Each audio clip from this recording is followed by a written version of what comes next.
Segundo a Tessalonicenses, capítulo 2, versículos 1 até o verso 3.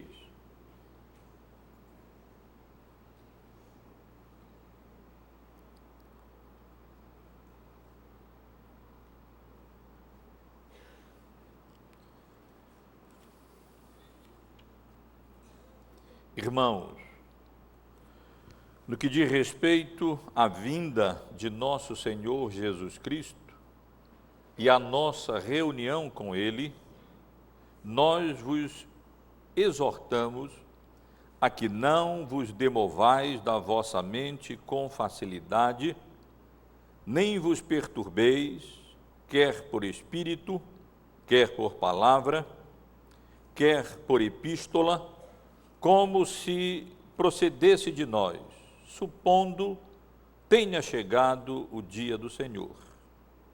Ninguém de nenhum modo vos engane, porque isto não acontecerá sem que primeiro venha a apostasia e seja revelado o homem da iniquidade, o filho da perdição. Meus irmãos, como orei há pouco, a esperança do crente está alicerçada ou lançada, cravada, como o autor da carta aos Hebreus nos ensina, para além do véu. A esperança é a âncora do crente. Nós não vivemos essa vida fixando os nossos olhos, nossa vista, aqui no tempo presente, olhando apenas as coisas que se veem, que são temporais, mas nós vivemos aguardando a consumação das promessas que acompanharão a vinda gloriosa do Senhor Jesus para o estabelecimento pleno do seu reino eterno. Essa é a esperança de todo crente. Sabemos que neste mundo passamos por tribulações, passamos por aflições, mas vivemos olhando para o futuro com uma visão escatológica da esperança da glória, aguardando a manifestação gloriosa do nosso Salvador bendito, e o dia em que, pela misericórdia e graça dele, nós estaremos com ele para todo sempre. Essa é a grande esperança do crente.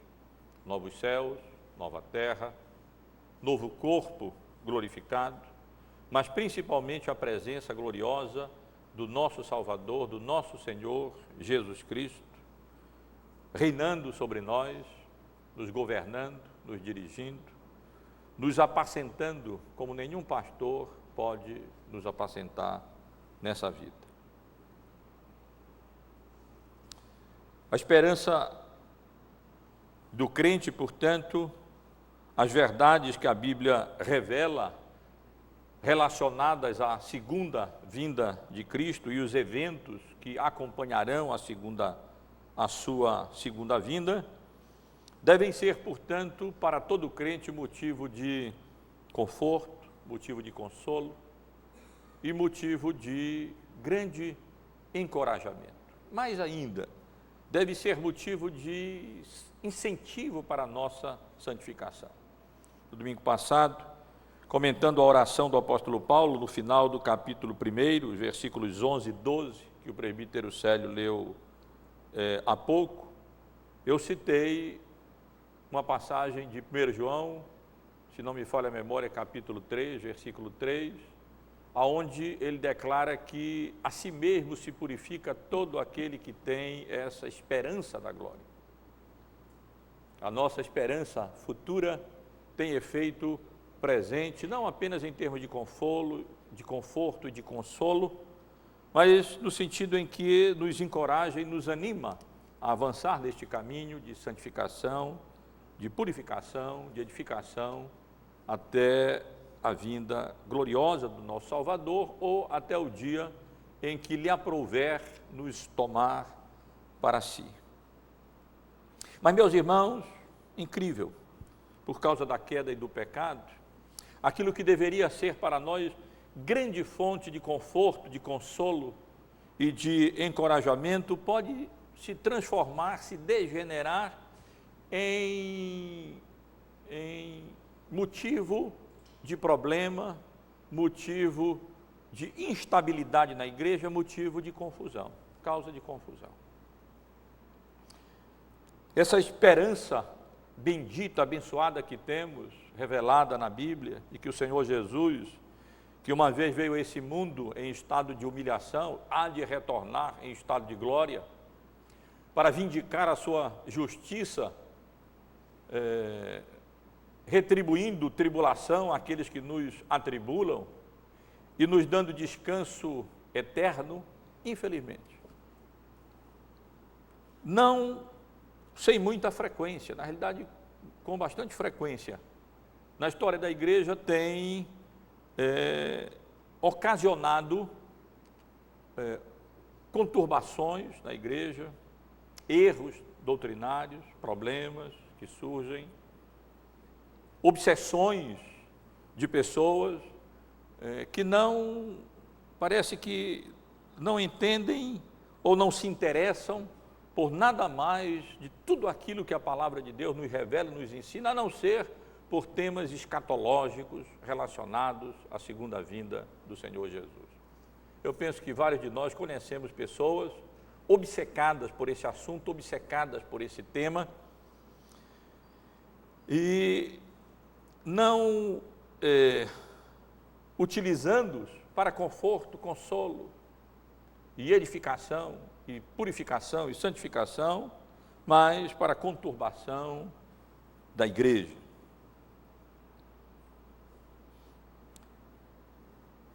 Nós, com a passagem que lemos, primeiros 3 versículos do capítulo 2 da segunda carta aos Tessalonicenses, começamos uma nova sessão da carta.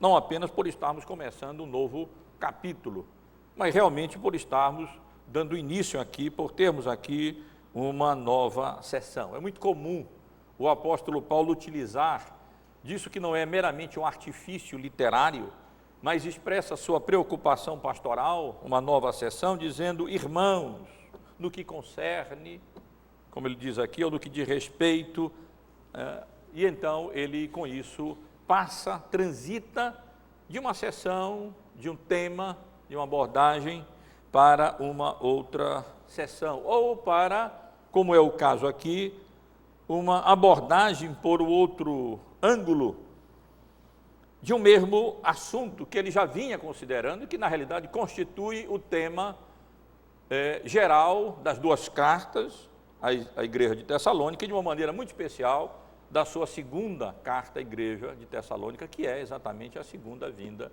do nosso Senhor Jesus em glória. Podemos perceber claramente, a partir da leitura dessas cartas e da leitura dessa segunda carta e dos versículos específicos que acabamos de ler, que noções equivocadas, noções erradas, acerca da vinda de Cristo estavam causando desassossego, mais do que desconforto, na realidade, sérios problemas na igreja de Tessalônica.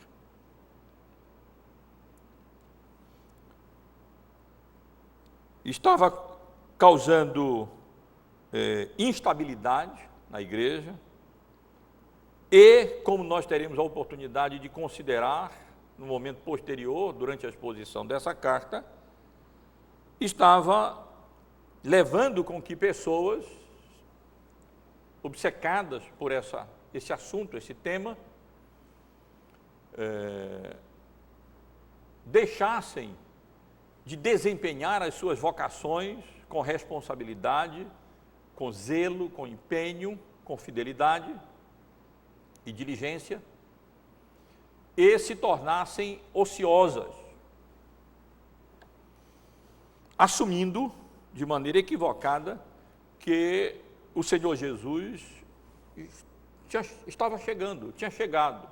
A sua segunda vinda em glória para o estabelecimento do seu reino eterno era mais do que iminente, estava acontecendo já. E por que é que eles iriam continuar nos seus trabalhos, nos seus empregos, se nós teríamos agora uma nova ordem, um estado eterno de bem-aventurança, e todas essas coisas aqui seriam desfeitas e transformadas? Não há como deixar de perceber que a igreja de Tessalônica passava por dificuldade, passava por instabilidade, por problemas decorrentes de desvios, de equívoco, de erros relacionados à segunda vinda do nosso Senhor Jesus Cristo. Na sua primeira carta, o apóstolo Paulo já havia corrigido 2 equívocos relacionados a este assunto. Na primeira carta, o apóstolo Paulo já havia abordado 2 problemas presentes na igreja de Tessalônica, problemas escatológicos. O primeiro relacionado à condição, à situação dos mortos em Cristo. Os irmãos devem lembrar, nós estivemos considerando esse assunto, não faz tanto tempo. E o segundo problema relacionado aos vivos em Cristo, como é que nós devemos aguardar a vinda do nosso amado Senhor e Salvador Jesus Cristo. Aqui, meus irmãos, no capítulo 2 da sua segunda carta aos Tessalonicenses, o apóstolo Paulo lida com outro problema de natureza escatológica, relacionado ao fim dos tempos, à vinda em glória do nosso Salvador, relacionado especialmente com o dia do Senhor, como é mencionado aqui no final do segundo versículo. O capítulo 2 da carta aos Tessalonicenses, da segunda carta, é reconhecidamente a seção, pelo menos uma das seções, se não a passagem bíblica dentre os escritos do apóstolo Paulo mais difíceis de serem compreendidas e interpretadas. E a dificuldade para a compreensão desse segundo capítulo da segunda carta aos Tessalonicenses reside, irmãos e irmãs, especialmente no fato de que, quando o apóstolo Paulo escreveu esse segundo capítulo, ele não escreveu para fazer novas revelações, comunicar ensinos novos acerca da vinda de Cristo, mas ele escreveu para corrigir interpretações equivocadas, e nessa sua correção ele assume, porque sabe que isso de fato havia acontecido, que eles já tinham a compreensão e o ensino que ele aqui passa a considerar novamente. Paulo já havia tratado desse assunto, já havia ensinado à igreja de Tessalônica os temas que agora ele volta a abordar, porque havia má compreensão, havia deficiências da fé daqueles irmãos, e o apóstolo Paulo precisava, para o bem da igreja, consertar aqueles erros, corrigir aqueles equívocos. No versículo 5 do capítulo 2, que se Deus permitir estaremos considerando posteriormente, ele menciona: não vos recordais de que ainda convosco eu costumava dizer-vos estas coisas? Paulo deixa claro que ainda com eles, quando ele anunciou o Evangelho, apresentou a Cristo como o Messias prometido, único e suficiente Salvador, e ensinou acerca da sua obra expiatória, da sua obra redentora, ele também havia ensinado à igreja de Tessalônica as verdades que Deus havia revelado acerca da sua segunda vinda em glória. Ele retornaria em glória para juízo e para recompensa do seu povo. E por isso, meus irmãos, como o apóstolo Paulo assume que a igreja sabia daquilo que ele estava tratando, nós que não sabemos exatamente aquilo que o apóstolo Paulo abordou e ensinou quando esteve presencialmente com ele, ficamos em dúvidas acerca de algumas questões. Mas, felizmente, as dúvidas que restam relacionadas à sua abordagem desse assunto, de respeito àquilo que, na realidade, não é o seu propósito tratar nesta carta. Não é propósito do apóstolo Paulo identificar o homem da iniquidade, nem definir e determinar o tempo da sua revelação, o tempo em que ele se revelaria na grande apostasia. O propósito do apóstolo Paulo é, sim, corrigir a atitude quase fanática de alguns membros da igreja e encorajar os fracos membros da igreja de Tessalônica.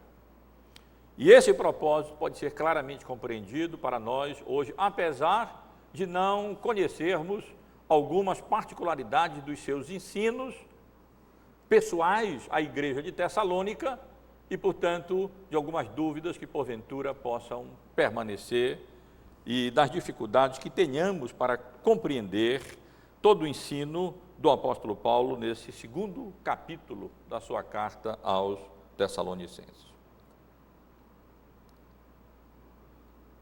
Vamos, irmãos, portanto, considerar essa passagem bíblica, esses primeiros versículos, se Deus permitir, durante algumas semanas estaremos continuando a estudar juntos, considerar junto essa passagem difícil do apóstolo Paulo, suplicando a graça dele, de Deus, a iluminação do Espírito Santo, para podermos compreendê-la da melhor maneira possível e, com a graça dele, podermos aplicá-la, extrair daí lições pertinentes, próprias, adequadas para a nossa vida hoje, nesse início de século 21. E vamos considerar essa porção sob esse tema, mencionado no final do versículo 2, o dia do Senhor, porque é isso o que o apóstolo Paulo trata nessa passagem. Quando ele menciona, supondo tenha chegado o dia do Senhor. E vamos considerar, meus irmãos, esses 3 versículos, procurando compreender qual é o problema que estava acontecendo ali na igreja de Tessalônica, procurando ou discutindo, considerando a raiz do problema, qual era a fonte desse problema, ou a razão do problema escatológico que a igreja estava enfrentando, considerar também qual o remédio que o apóstolo Paulo prescreve para a solução daquele problema que a igreja de Tessalônica estava enfrentando, e que, com a graça de Deus, nós estaremos aqui considerando. Chamo a atenção dos irmãos primeiro para o problema que a igreja de Tessalônica estava enfrentando. Esse problema é claramente indicado no início do capítulo 2, quando o apóstolo Paulo diz: irmãos, de uma maneira muito pastoral, para auxiliar aqueles que ele sabe são seus irmãos em Cristo, lavados no sangue, mesmo sangue precioso do Cordeiro, que Deus o havia utilizado para ser o instrumento para a instituição daquela igreja, mas seus irmãos em Cristo. Então escreve: irmãos, no que diz respeito à vinda do nosso Senhor Jesus Cristo e a nossa reunião com Ele, nós vos exortamos. Aqui está o problema que a igreja de Tessalônica enfrentava. Era um problema claramente relacionado à vinda do nosso Senhor Jesus Cristo em glória. Era um problema que dizia respeito ao dia do Senhor, à vinda do Senhor e aquilo que o apóstolo Paulo chama aqui da nossa reunião com Ele, aquilo que na sua primeira carta no capítulo 4, no versículo 17, ele chama de arrebatamento. Quando, abordando o outro problema escatológico que eu mencionei há pouco, a questão da condição dos mortos em Cristo, o apóstolo Paulo havia deixado claro que os mortos em Cristo ressuscitarão primeiro e que depois nós, os vivos, os que ficarmos, seremos arrebatados juntamente com eles entre nuvens para o encontro do Senhor nos ares e assim estaremos para sempre com o Senhor. É acerca disso que o apóstolo Paulo está falando. E o problema que a igreja de Tessalônica enfrentava estava relacionado exatamente à vinda do Senhor Jesus e estava relacionado exatamente a aquele momento glorioso, que aqui é chamado de dia, o dia do Senhor, que não deve ser identificado aqui, nesse contexto, com um dia de 24 horas, nem com um dia, como às vezes é utilizado na Bíblia, compreendendo toda essa nova era, essa nova dispensação da graça, nova dispensação do Evangelho, que compreende desde a primeira vinda do Senhor Jesus, inclusive e se estende até a sua segunda vinda, mas que aqui é utilizado com referência específica àquele momento, àquela ocasião em que Jesus retornará em glória e todos aqueles eventos relacionados à segunda vinda de Cristo, que acompanharão a segunda vinda de Cristo, acontecerão. Mas mais especificamente, qual era o problema? O problema é que corria um boato, corria um rumor, corria um ensino, que estava lançando raízes ali na igreja de Tessalônica e ocasionando problemas, segundo o qual essa segunda vinda de Cristo em glória já havia acontecido. Essa é uma das maneiras que podemos entender. Já havia ocorrido. Como se o Senhor Jesus já tivesse retornado e tivesse feito isso, não de maneira pública e majestosa e patente aos olhos de todos, como na verdade a Bíblia ensina que acontecerá. Os irmãos sabem que ainda hoje há um certo ensino acerca do arrebatamento, segundo o qual apenas algumas pessoas serão arrebatadas, os outros nem perceberão que já houve o arrebatamento, coisas dessa natureza, e pode ser que o ensino fosse esse, ou, o que é mais provável, pode ser que o problema, o erro, que estava transtornando a igreja de Tessalônica com relação à segunda vinda de Cristo, era no sentido de que Cristo, eles entendiam, ou várias pessoas pelo menos ali entendiam e defendiam, que a vinda de Cristo era absolutamente iminente. Ele estava às portas. Amanhã, depois de amanhã, semana que vem, a vinda de Cristo não seria apenas repentina, como Paulo havia ensinado, mas ela era absolutamente iminente. Cristo já veio, Cristo está vindo, é chegada a vinda de Cristo, é chegado o momento em que o Senhor Jesus retornaria em glória e que o seu povo, como anunciado pelos profetas no Antigo Testamento, seria arrebatado e então reunido e partilharia do seu poder e da sua glória. Ao que tudo indica, meus irmãos, essa é a interpretação mais provável e mais plausível. Irmãos, no que diz respeito à vinda do nosso Senhor Jesus Cristo e a nossa reunião com Ele, nós vos exortamos a que não vos demovais da vossa mente com facilidade, nem vos perturbeis, quer por espírito, quer por palavra, quer por epístola, como se procedesse de nós, supondo tenha chegado o dia do Senhor. Esse era o problema específico que a igreja de Tessalônica estava enfrentando. Havia pessoas ali ensinando, propagando, defendendo que Cristo já, de alguma maneira, já estava chegando a sua vinda era iminente, podíamos até parar tudo o que estávamos fazendo, porque ele estava chegando agora, amanhã, depois de amanhã, não importa, a sua vinda era, o momento da sua vinda era chegado, e o Senhor Jesus,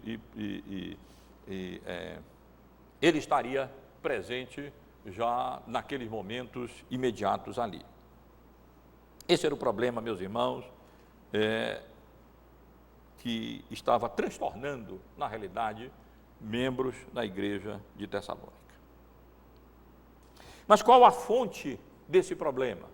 O apóstolo Paulo menciona no capítulo 2, eu tenho que mudar um pouco a ordem do texto, penso que é mais lógico na nossa abordagem, ele menciona na segunda parte do versículo 2, quando diz, aqui não vos demovais da vossa mente com facilidade, nem vos perturbeis, quer por espírito, quer por palavra, quer por epístola, como se procedesse de nós. Aqui está a fonte, a origem ou a razão da posição equivocada sustentada na igreja de Tessalônica e dos problemas que essas posições estavam ocasionando ali. Havia rumores de que Paulo ensinava isso.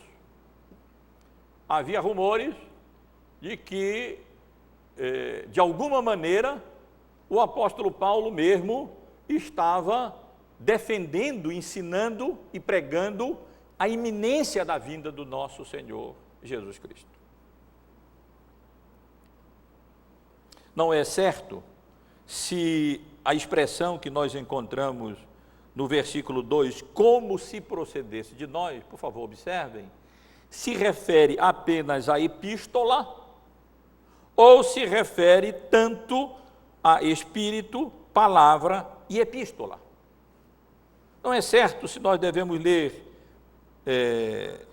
não vos perturbeis, quer por espírito, quer por palavra, quer por epístola, como se tudo isso procedesse de nós, ou se a referência aqui é por espírito e palavra de um lado, e epístola, apenas isso, como se a epístola fosse procedente do apóstolo Paulo, como se ele estivesse ensinando isso em alguma carta. Também não é certo, meus irmãos e irmãs, é difícil determinar o que é que o apóstolo Paulo quer dizer quando ele diz, pelo menos com relação à epístola, como se procedesse de nós. Algumas pessoas entendem que havia uma carta forjada de pessoas que defendiam essa posição e que haviam forjado uma carta colocando o nome do apóstolo Paulo e nessa carta, então, ele estaria ensinando a iminência da vinda do Senhor Jesus, que estava sendo defendida e estava causando problema na igreja de Tessalônica. Aqueles que pensam assim, encontram razão, especialmente no final da carta. Observem, no capítulo 3, no versículo 7, onde o apóstolo Paulo diz, a saudação é do próprio punho, Paulo, este é o sinal em toda epístola, assim é que eu assino, como se Paulo estivesse dizendo, olha meus irmãos, aqui está a minha assinatura, aqui está a minha escrita. Então, qualquer outra carta que porventura vocês tenham recebido ensinando outra coisa, não é minha, é falsa, é forjada. Não deem atenção a esse tipo de coisa. Mas é possível que não houvesse nenhuma carta forjada. É possível que a fonte daquele problema fosse, na realidade, a má compreensão, a má interpretação da primeira carta que o apóstolo Paulo havia escrito. É possível que fosse essa a razão e a causa. É possível que essas deficiências da fé dos tessalonicenses, esse erro que estava sendo sustentado ali, isto é, que a vinda de Cristo ocorreria naqueles dias, sem dúvida alguma, derivasse ou de palavra de ensino profético que o apóstolo Paulo havia feito ali na igreja, ou do seu ensino, palavra, ou da sua própria, da má interpretação da sua própria carta, má interpretação do seu ensino, má interpretação daquilo que ele pregou e ensinou na igreja, daquilo que ele anunciou à igreja e daquilo que ele escreveu na sua primeira carta, quando ele abordou esse problema. Os irmãos sabem que na sua primeira carta, o apóstolo Paulo defende que a vinda de Cristo será repentina, ocorrerá de tal maneira que aqueles que não estão preparados, aqueles que não se refugiaram debaixo do sangue do Cordeiro, serão tomados de surpresa, porque aquele dia virá como ladrão. Mas vinda repentina não significa vinda imediata. E é provável, e é possível pelo menos, que a origem desse erro se deva a uma interpretação equivocada daquilo que o apóstolo Paulo havia escrito na sua primeira carta. E ele aqui então se apressa em explicar, se apressa em corrigir o equívoco, o erro que estava ali, que porventura pudesse se originar da má interpretação do seu ensino, da sua pregação e da sua carta. Dessa confusão entre o caráter repentino da segunda vinda de Cristo, com a ideia de que ela seria imediata e estaria acontecendo naquele exato momento. Esse era um problema, meus irmãos, portanto, que estava acontecendo ali, de uma maneira ou de outra, fosse porque estavam forjando, fosse porque a referência aqui, provinda de nós, não se refere apenas à carta, e nesse caso, então, pode ser que ali havia profetas ensinando isso, e pessoas ensinando com palavras e por supostas revelações do Espírito isso, e ainda através de fraudes da carta do apóstolo Paulo, nós não sabemos precisar exatamente essa questão. Mas o fato é que, de uma maneira ou de outra, ali estava o problema e precisava ser corrigido. E observem, meus irmãos, o que é que o apóstolo Paulo faz, como é que ele trata desse problema, e aqui está talvez a grande lição para nós. Como é que o apóstolo Paulo aborda essa questão, qual é o remédio que ele prescreve para a doença que estava ali contaminando e conturbando a igreja de Tessalônica. Primeiro, ele exorta a igreja. Segundo, ele ensina novamente a igreja, ele instrui a igreja.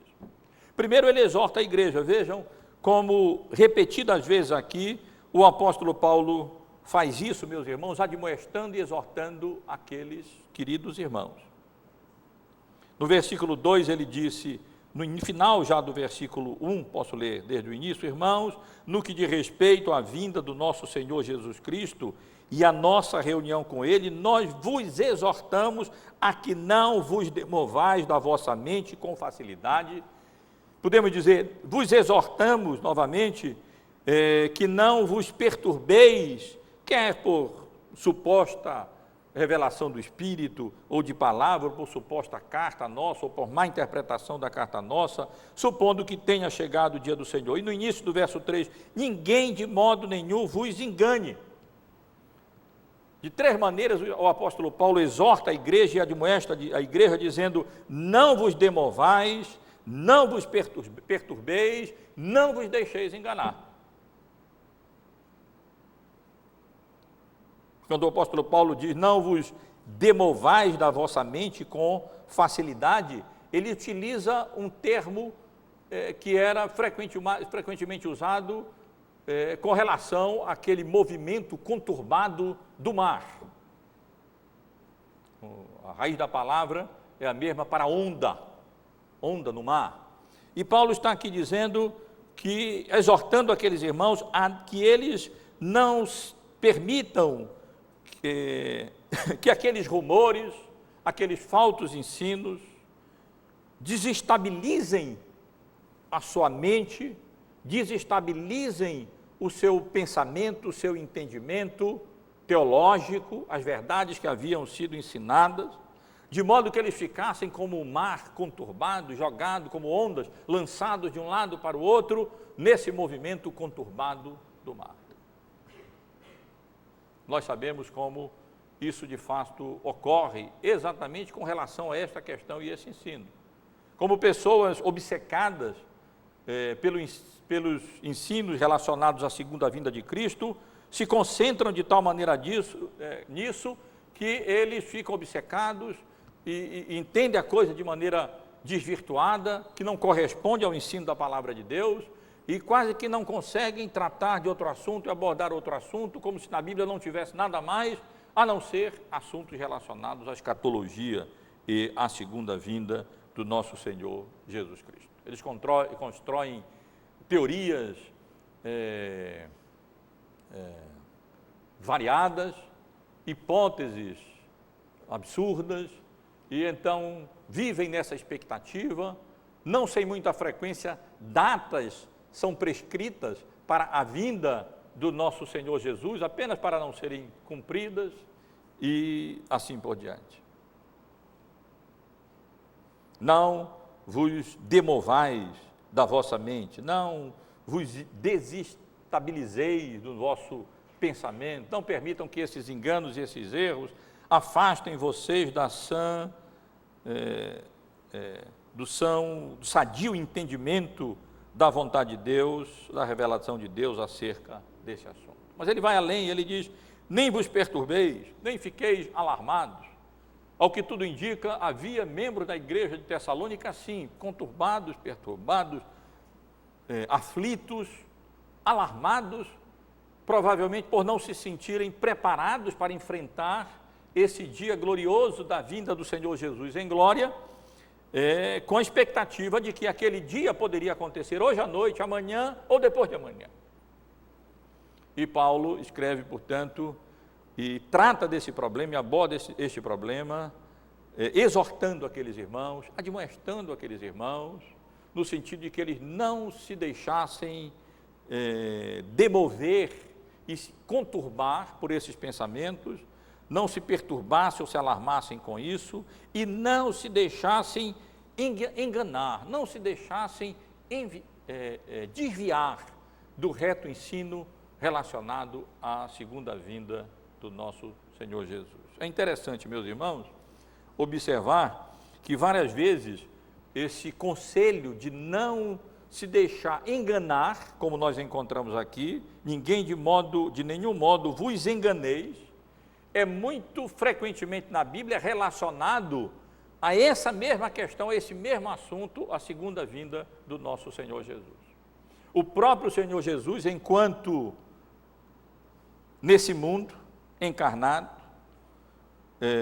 quando abordou esse assunto relacionado à sua segunda vinda em glória, ele mesmo advertiu e admoestou os seus discípulos, no sentido de que eles não se deixassem enganar, porque haveria falsos rumores, haveria falsos ensinos, viriam falsos cristos, operando grandes sinais e prodígios, para enganar, se possível, os próprios eleitos. Irmãos, podem acompanhar, por exemplo, no capítulo 24 do Evangelho de Mateus, no versículo 24, ou a partir do verso 23. Então, se alguém vos disser, eis aqui o Cristo, ou ei-lo ali, não acrediteis, porque surgirão falsos cristos e falsos profetas, operando grandes sinais e prodígios para enganar, se possível, os próprios eleitos. Vede que vos tenho dito, portanto, se vos disserdes, eis que ele está no deserto, não saiais, ou ei-lo no interior da casa, não acrediteis, porque assim como o relâmpago sai do oriente e se mostra até no ocidente, assim há de ser a vinda do Filho do Homem. Não vos enganeis. Em Marcos, no Evangelho de Marcos, irmãos podem observar também no capítulo 13,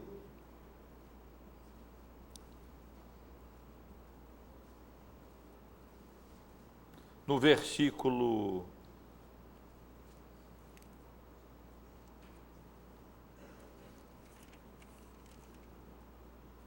5, novamente encontramos a admoestação semelhante à do apóstolo Paulo, saindo da boca do nosso Senhor Jesus Cristo. No versículo 4, ele diz, disseram a ele, dize-nos, quando sucederão essas coisas? Pedro, Tiago, João, André, perguntaram em particular a ele, quando é que ocorrerão essas coisas? Quando sucederá a tua vinda? Que sinal haverá quando todas elas estiverem para cumprir-se? E no verso 5, Jesus os adverte. Então Jesus passou a dizer-lhes, vede que ninguém vos engane. Muitos virão em meu nome, dizendo sou eu, e enganarão a muitos. E portanto, meus irmãos, o que o apóstolo Paulo faz aqui, escrevendo à igreja de Tessalônica, é exatamente aquilo que o Senhor Jesus fez, ensinando os seus discípulos. O remédio que ele prescreve é alertar, é advertir, é admoestar, dizendo, não se confundam, não se deixem conturbar por esses ensinos, não se demovam com facilidade da vossa mente, não vos deixeis enganar por esses ensinos, ainda que se reivindique a minha própria autoridade para isso, diz o apóstolo Paulo, não vos deixeis enganar. Ele havia já declarado, quando escreveu aos Gálatas, que ainda que um anjo vindo do céu, ele diz, eu mesmo, um anjo vindo do céu, traga um ensino diferente, pois seja anátema. E o apóstolo Paulo está dizendo, ainda que se reivindique a minha própria pessoa, ainda que se forje uma carta, ou ainda que se ensine e que se afirme que eu tenho ensinado isso, não é verdade, e não vos deixem, portanto, enganar. Esse é o primeiro medicamento, esse é o primeiro remédio que o apóstolo Paulo oferece para a solução do problema presente na igreja de Tessalônica, isto é, advertências, exortações, alertas, chamar atenção para o fato, cuidado, perigo, o engano, o erro, o diabo, que é o pai da mentira, ele está sempre aí, e ele sempre tenta de uma maneira ou de outra mudar as coisas, distorcer as coisas, Paulo podia dizer, meu próprio ensino, fazendo com que diga aquilo que na realidade eu não tencionei dizer e não tencionei ensinar. Eu não ensinei que o Senhor Jesus vai voltar hoje ou amanhã, o que é chegada a vinda dele. O que eu ensinei e o Senhor Jesus ensinou é que ele virá como ladrão. E aqueles que não estiverem preparados serão tomados de surpresa. Estarão comendo, vendendo, bebendo, casando, dando-se em casamento, comprando, levando a sua vida ordinária, e então o Senhor Jesus virá e eles serão tomados de surpresa. Mas isso não significa que Jesus estaria retornando exatamente naquele momento. Mas, meus irmãos, o remédio prescrito pelo apóstolo Paulo não foi apenas exortação e admoestação, alertar a igreja para esse perigo do engano, da sedução, para esse perigo de serem demovidos da sã doutrina e se deixarem ali conturbar por esses ensinos que não representam o ensino sadio que o apóstolo Paulo havia comunicado à igreja, primeiro pela sua pregação e depois pela sua carta. O segundo remédio é o ensino. O segundo remédio é a instrução. O segundo remédio é a explicação, é a exposição de fatos que, na verdade, contradiziam aquele ensino corrente na igreja de Tessalônica de que Jesus estava chegando. E como é que o apóstolo Paulo faz isso, meus irmãos? Ele faz isso esclarecendo à igreja que a vinda de Cristo, isto é, o dia do Senhor, a vinda de Cristo em glória, isto é, o dia do Senhor, e a nossa reunião com Ele não ocorreriam, e portanto não poderiam ocorrer ali naquele momento imediato, sem que dois eventos públicos e notórios acontecessem antes.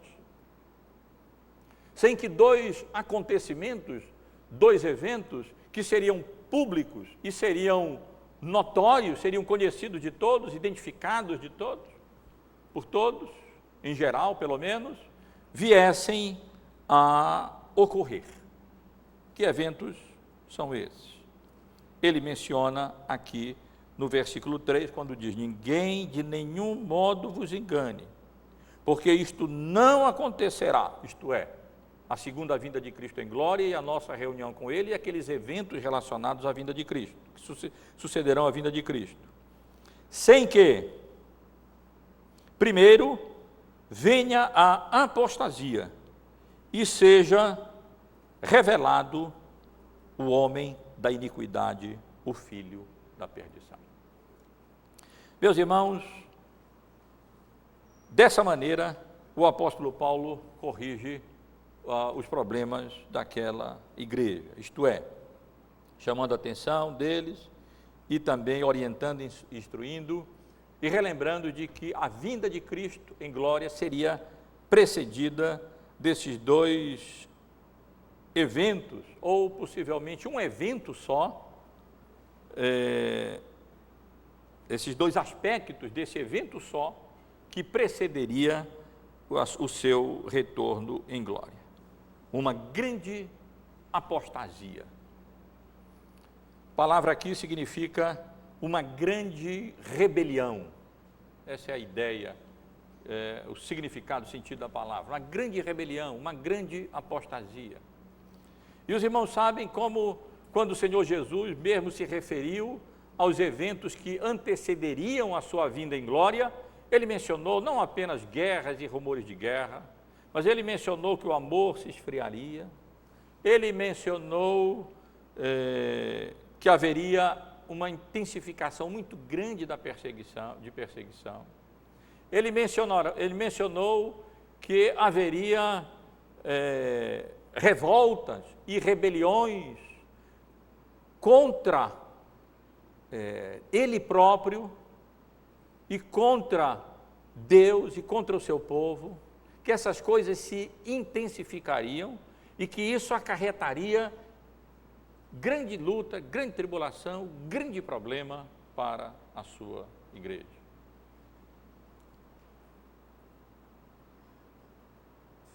Não devemos entender aqui essa apostasia como se os crentes verdadeiros, genuínos, que depositaram a sua confiança em Cristo, foram justificados pela sua obra redentora, foram feitos novas criaturas, venham de modo massivo no futuro, antes da vinda de Cristo, a apostatar da sua fé e a perder a sua salvação. A Bíblia não nos autoriza a entender essa grande apostasia, essa grande rebelião, nesse sentido, nesses termos.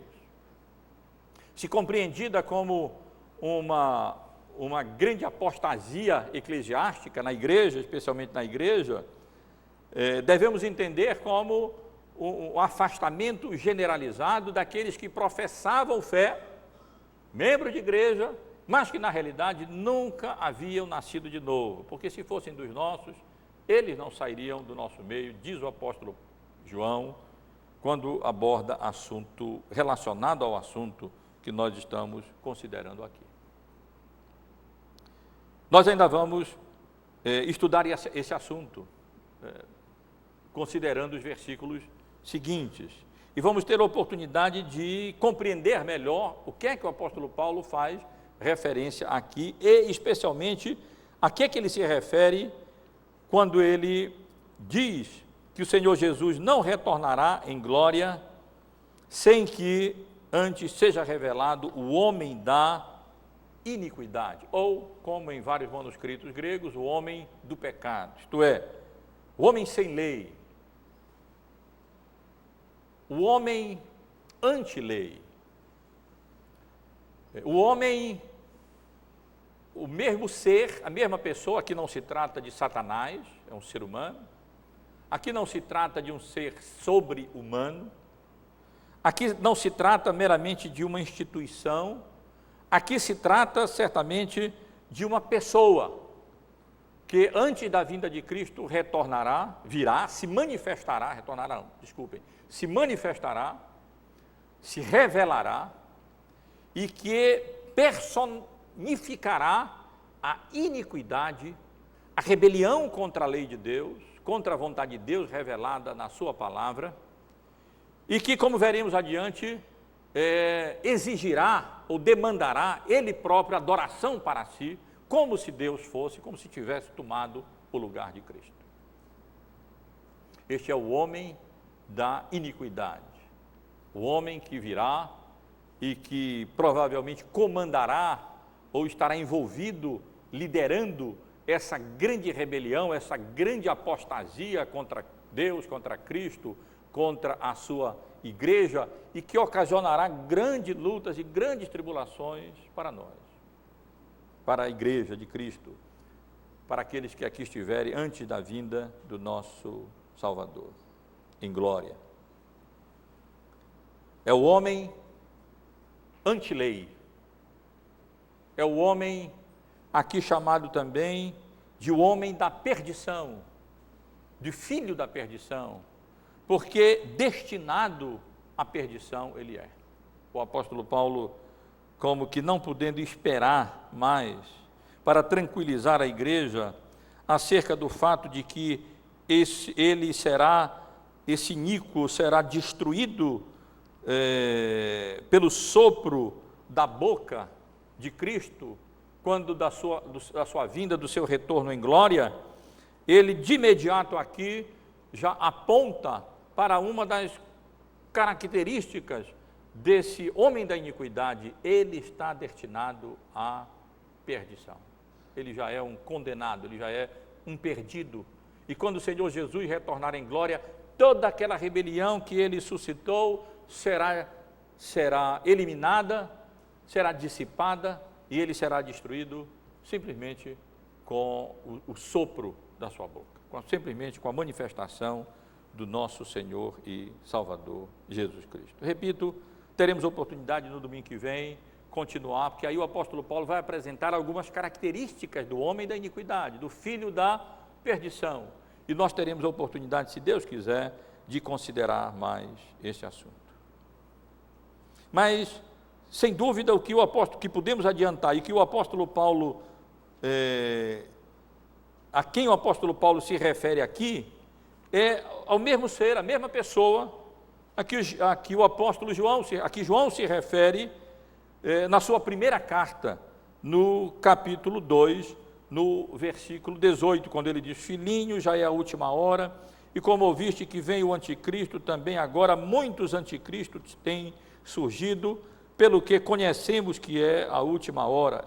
Eles saíram do nosso meio, entretanto não eram dos nossos, porque se tivessem permanecido conosco, tivessem sido dos nossos, teriam permanecido conosco. No capítulo 4, no versículo 3, João novamente faz referência ao anticristo. Leio a partir do verso 2: nisso conheceis o Espírito de Deus. Todo espírito que confessa que Jesus Cristo veio em carne é de Deus. E todo espírito que não confessa a Jesus Cristo não procede de Deus, pelo contrário, este é o espírito do anticristo, a respeito do qual tendes ouvido que vem e presentemente já está no mundo. Não pensem que João aqui está dizendo que está defendendo ou corroborando o erro dos membros da igreja de Tessalônica. Não. É que uma das características dessa personalidade diabólica, humana, mas que personifica a iniquidade, o mal, a oposição a Deus e a oposição a Cristo, e que se manifestará nessa grande rebelião e apostasia que ocorrerá antes da vinda do Senhor Jesus em glória, é que o seu espírito, isto é, aquele espírito de iniquidade, aquele espírito de oposição a Deus, aquele espírito que nega a Cristo como Filho de Deus, o único e suficiente Salvador, ele na realidade se faz presente na história da igreja sempre que alguém se levanta contra o conhecimento de Deus, sempre que alguém resiste ao Evangelho, sempre que alguém se coloca em oposição à verdade revelada na palavra de Deus, em oposição à igreja, em oposição a Cristo, em oposição a Deus. Esse é o espírito do anticristo. Mas isso não significa que o anticristo ou o homem da perdição, o filho da perdição, ou o homem da iniquidade, seja apenas um espírito, ou uma característica, ou uma qualidade, mas ele será realmente uma pessoa que virá e incorporará ou personificará a iniquidade de um nível a um nível tão extremo e liderará, estará envolvido na liderança dessa grande rebelião, dessa grande apostasia que precederá a vinda do nosso Senhor Jesus em glória. E o que o apóstolo Paulo faz, portanto, é dizer, meus irmãos, portanto, o homem, Cristo não pode retornar agora, amanhã, porque ainda não aconteceu essa grande rebelião e ainda não veio o homem da apostasia, o homem da iniquidade, o filho da perdição. Como eu disse, irmãos, se Deus permitir, domingo que vem nós estaremos esmiuçando um pouco mais esse assunto, como o apóstolo Paulo faz aqui, a partir do versículo 4. Mas nesses versos aprendemos acerca deste problema acontecendo na igreja de Tessalônica, a fonte, alguma coisa relacionada à fonte, à origem desse problema, provavelmente uma má interpretação do ensino do apóstolo Paulo, ou supostas palavras proféticas e ensinos que não condiziam com a verdade de outras pessoas. E o remédio do apóstolo Paulo, isto é, a exortação e a instrução, o ensino, a explicação, a elucidação, para que a igreja pudesse entender, ser pacificada e aquela conturbação deixasse de existir, aqueles irmãos voltassem à sobriedade e pudessem viver uma vida útil, diligente, fiel, nos seus labores, nos seus afazeres, procurando honrar e glorificar a Deus, aonde a sua soberana vocação havia colocado cada um deles. Eu quero apenas concluir, meus irmãos, até que, porque o nosso tempo já avança, apenas extraindo algumas lições para a nossa edificação hoje à noite. Afinal, o que é que isso tudo tem a ver conosco hoje? Que lições podemos extrair daqui? Pelo menos entre nós, a não ser que eu esteja tão equivocado, não creio que o nosso perigo maior seja alguma obsessão com relação à vinda imediata do nosso Senhor Jesus, ou erros, ou equívocos com relação a esse assunto. Sinceramente, não penso.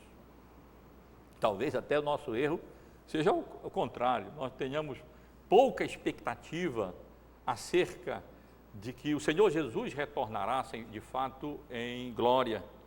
E, com a graça de Deus, possamos estar sempre à luz da condição deste mundo e da grande bem-aventurança que representará a vinda do nosso Senhor Jesus, devêssemos estar clamando mais, Emanuel, Maranata, Jesus conosco, ora vem, Senhor Jesus.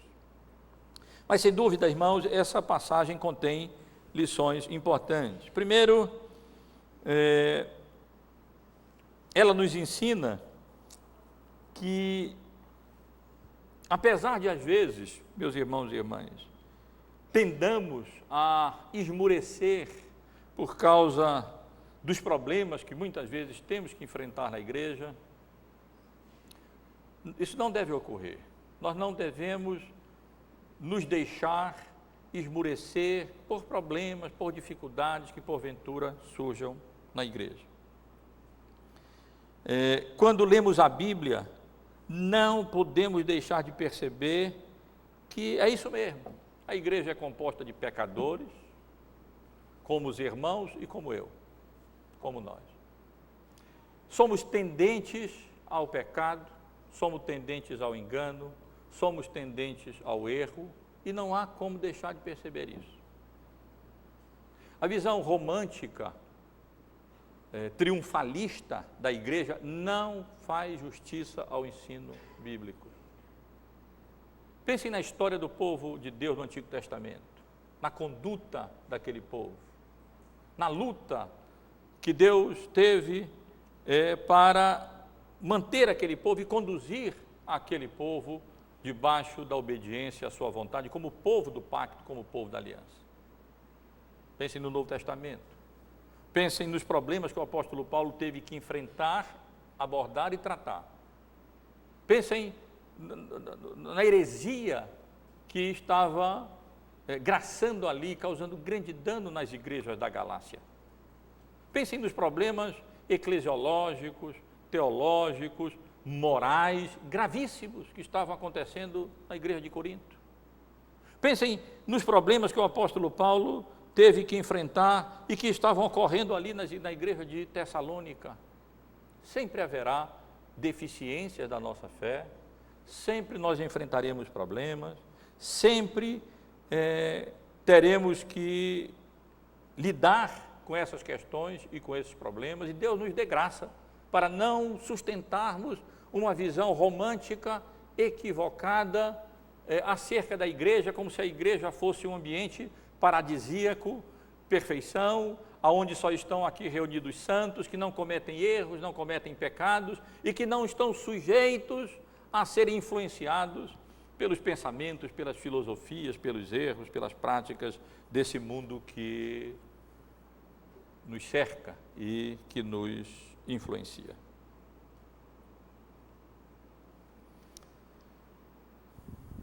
Enquanto no seminário, eu tive um professor, conhecido de algum dos irmãos, professor muito querido, muito capaz, muito inteligente, professor Valmir Soares, que uma vez contou como me parece que uma pessoa, não lembro se um membro da sua igreja, um seminarista ou alguém, o procurou espantado com os problemas que a igreja enfrentava. Quantos problemas, quantas coisas, quantas lutas e quantas dificuldades. E ele, de uma maneira muito espirituosa, mas muito ilustrando essa condição da igreja de uma maneira muito real, ele disse: meu irmão, a igreja de Cristo nesse mundo é como a arca de Noé. O irmão pensa que a arca de Noé era um paraíso ali dentro, com aquela bicharada toda, com aqueles animais todos, ainda que de maneira extraordinária, conduzidos a Deus até ali. Os irmãos que pensam que foi fácil passar todos aqueles meses ali dentro daquela arca, imaginem o cheiro, imaginem a confusão, imaginem o trabalho, imaginem a dificuldade para a manutenção de todos aqueles animais ali dentro daquela arca, a confusão e os problemas que não davam ali. Não era fácil, não. A vida na arca não era um paraíso também, não. O problema, diz ele, é que lá fora estão todos morrendo na tempestade. A igreja nunca foi um paraíso e nunca será um paraíso. Cada vez que nós estudamos cada exposição dos livros bíblicos, nós aprendemos isso com clareza. A igreja sempre tem dificuldades, tem lutas, tem problemas, e nós não devemos esmorecer, não. Devemos fazer aquilo que, com a graça de Deus, nós devemos fazer. Vejam que mesmo a esperança cristã da vinda do dia glorioso do Senhor, que, como eu ressaltei no início, deveria ser uma fonte de conforto, de consolo, de encorajamento para a igreja, uma fonte de santificação, incentivo à santificação, pois todos quantos têm aquela esperança de partilhar da glória de Deus em Cristo no estado eterno, que é incomparavelmente, supera e compensa de forma incomparável todas as tribulações e lutas e aflições dessa vida. Mesmo isso, meus irmãos, estava sendo motivo de confusão, de agitação e ocasionando problemas sérios na igreja com relação ao engano e desvio das verdades do Evangelho. Portanto, estudando o texto, penso que trata-se de uma lição legítima. A igreja, não podemos ter uma visão romântica da igreja. A igreja sempre terá dificuldades, porque pecadores constituem a igreja. E ainda que lavados no sangue do Cordeiro e justificados, esse processo de santificação, ele não ocorre de um dia para o outro, e ele não se consumará, a não ser quando da nossa partida para a glória, ou quando do retorno do Senhor Jesus em glória. Até lá, teremos que lutar com os problemas, teremos que enfrentar os problemas, e essa passagem nos ensina exatamente o que é que nós devemos fazer e como nós devemos tratar os problemas que surgem na igreja. Advertindo, exortando, alertando, admoestando e instruindo, ensinando, explicando, mostrando à luz da palavra de Deus como é que são as coisas e como é que as coisas devem ser. E que isso não pode ser assim por causa disso e disso. E que não é possível que o Senhor Jesus volte agora, porque não houve ainda a grande apostasia, a grande rebelião, e não se revelou ainda o homem da iniquidade, o filho da perdição. Essa lógica do ensino bíblico é assim que o apóstolo Paulo repara as deficiências da fé dos tessalonicenses e trata desses problemas que estavam consumindo a igreja, que estavam desviando irmãos da sã doutrina, que estavam alarmando os fracos e que estavam fazendo com que algumas pessoas vivessem desordenadamente como fanáticos religiosos, abandonando os seus trabalhos, deixando de realizar as suas vocações. É isso que o apóstolo Paulo faz e Deus nos dê a graça para fazer a mesma coisa. Não temos essa visão romântica, sabemos que na igreja enfrentamos dificuldades, lutas, problemas, e com a graça de Deus, o que precisamos fazer é admoestar, advertir, exortar, ensinar, corrigir, instruir, com a graça dele e dependentes da palavra de Deus, alicerçados nas escrituras, apegados à palavra de Deus, como Paulo diz, escrevendo a Tito, de modo que tenhamos poder para exortar pelo reto ensino, bem como para convencer os que contradizem, e é isso, exatamente isso, que o apóstolo Paulo faz aqui. E apenas uma lição final, meus irmãos, para nós, uma lição de conforto, uma lição de consolo, uma lição de encorajamento. Nós não precisamos ficar alarmados. Quando nós lemos acerca desses eventos terríveis que antecederão a vinda de Cristo, dessas guerras e rumores de guerra, quando nós lemos acerca dessa grande apostasia, dessa grande rebelião, quando lemos acerca desse homem da iniquidade que se manifestará e que personifica esse espírito que se faz presente na história de oposição e de rebelião contra a verdade, contra Deus, contra o Evangelho e contra Cristo, e nós imaginamos a natureza terrível dessa rebelião e das consequências terríveis para a igreja de Cristo, meus irmãos, nós não precisamos ficar alarmados. Sabem por quê? Porque o homem da iniquidade é filho da perdição. O homem da iniquidade está destinado à perdição. Cristo já triunfou de principados e potestades quando ele derramou o seu sangue e foi obediente até ao Pai, até as últimas consequências, até a morte de cruz, e nos justificou, de tal maneira que, justificados já estamos diante de Deus, nada alterará a nossa condição, e nada Deus permitirá que nos ocorra, nem agora nem no futuro, a não ser que aquilo que contribua para o nosso bem, para a nossa edificação, e para o louvor, para a honra e para a glória do seu nome. Lembrem sempre disso. Em todas essas questões e debates com relação ao anticristo, com relação à grande perseguição e tribulação que virá sobre a igreja, com relação a essa grande apostasia, com relação a essa grande rebelião, com relação a esse homem sem lei, homem contra a lei, essa personificação da iniquidade e daquilo que é oposto e contrário à lei de Deus e à vontade de Deus revelada na sua palavra, ele é filho da perdição, ele está destinado à perdição.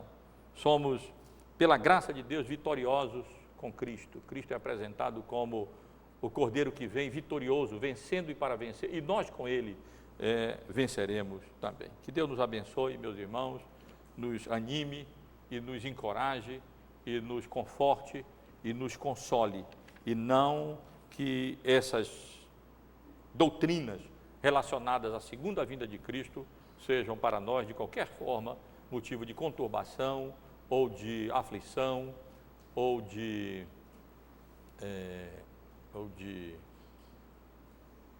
contenda, ou confusão na igreja. Deus nos dê a sua graça, para que sejam, sim, motivo de conforto, consolo, encorajamento para nós.